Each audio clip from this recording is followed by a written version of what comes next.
That idea of saying people came out of nowhere is nonsense. There is nobody who comes out of nowhere. Just because you are not there when he's killing the lion and the bear does not mean he did not kill them. Nobody appears before Goliath just like that. In everybody's destiny there is what is called the season of appearing. John remained in the wilderness until his season of appearing. Many years ago, sir, I used to play keyboard for a man who would later run a prison ministry. That time they went to preach. They were part of the people who went to preach for even one of the former, president in this nation when he was in prison. I used to play keyboard for them. I would carry my own keyboard and trek. I had my church. I would finish and come back and trek and go and play the keyboard. For all the time I played that keyboard, the only reward I ever got in my life was one bottle of Fanta and one cassette during the launching. Many people cannot serve now. They didn't tell me thank you. They didn't give me money. It's a joke. When you love Jesus, it's an honor to even play any kind of role, whether it's cleaning. We live in a generation that is obsessed about thank you. Don't get me wrong. Leaders should be very thoughtful. However, if thank you is your motivation, forget about greatness. God sees my heart that I served with all my life and I gave my best. It was not the best in the rain and the sun. The keyboard is my own. No, it's not like maybe it was. I will carry it by myself and go and set it up and play with joy and return back. Everybody say service. Never trust people who don't have a track record of serving. I repeat, never trust a man of God, a businessman who does not have a track record of service.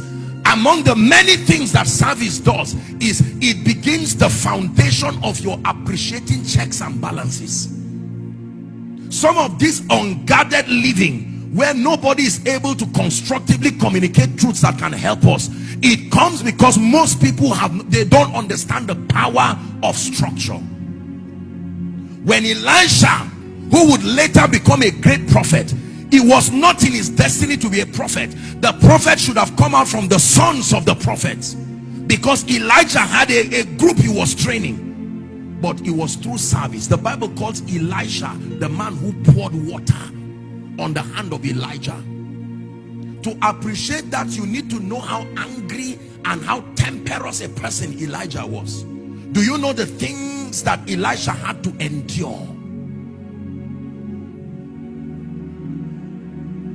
Another benefit of service is that it builds compassion in you, because from the things that you have tasted and touched, good or bad, it will now help to filter the way you do ministry. Most people do not have conscience and empathy because they never served.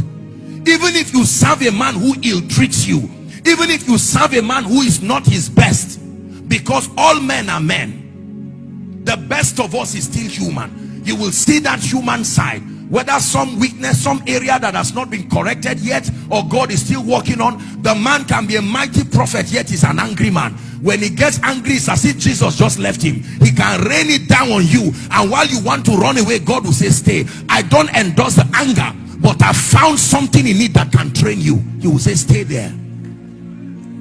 Some of you, let me tell you this, because of your destiny, God will relocate you and put you in the family of extremely harsh and insensitive people for a period of 5 or 6 years. You will cry and cry and cry and say, God, are you this heartless? And God will say, no, I am that thorough. I know where you are going, and I know, although the limitation in their character is not the best, but I have found it a useful tool to train you for the kind of place you are going. So they will wake you up by 2 a.m. They think they are being wicked to you, and they make you wash the plate by 2 a.m. and while you are crying, your destiny is rejoicing. He's saying that is the exact kind of discipline that will be needed for the ministry God is calling you. Can I tell you, when God is silent, understand what he's saying. When God is silent on you, among the many things he's saying is that what you are going through is birthing something consistent with his will. The silence of God is a voice.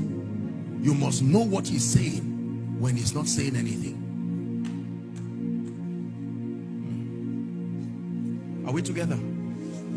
Let me tell you this. The school of the spirit is so meticulous in his dealings. Any class you jump in the school of the spirit, that will become the weapon Satan will use to kill you.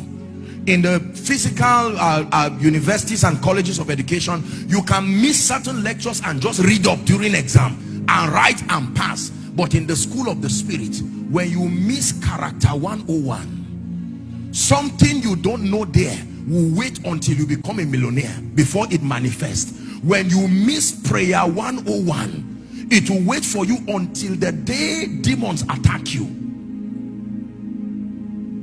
Everybody say service. Most of the things you want to learn have been designed for you in service.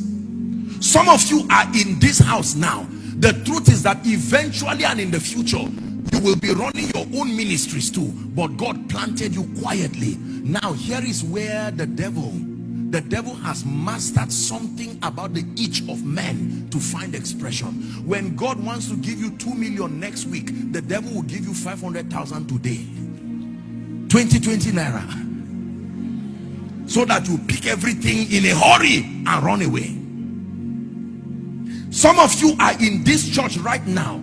Some of you are men of God under others. You are anointed sincerely, even more anointed than maybe your various overseers. And the devil would design men who come to tell you, did you listen to the message pastor preached? You know that revelation you were correcting in our little Bible study. You see the mistake he was making too. And they begin to say something to you that brings pride. Some of you may come from backgrounds where your pastors may not have that kind of revelation, and God keeps you there and say, don't worry, I will supplement for his inadequacy. Thank God for internet. But there is something about his character that kept him for 60 years as a reverend. Learn. Are we together? Let me tell you this. When you see great people who God does not seem to be lifting, don't help him lift them. There is something he's doing with them. Why are you in the welfare department and yet you can pray for 7 hours? God says stay there. There is something I'm teaching you. And sometimes you can feel so insulted and feel, I thought by now I should be a pastor, a deacon. Is it that my pastor is blind? With the kind of grace I have, with all humility, every other person, they know that I have revelation and I have this. I go and preach somewhere and they celebrate me, yet I come to my own church and I sit down quietly. Let me advise you, stay there and pay attention to what you are learning, because these days that you are rushing to leave, you will miss it.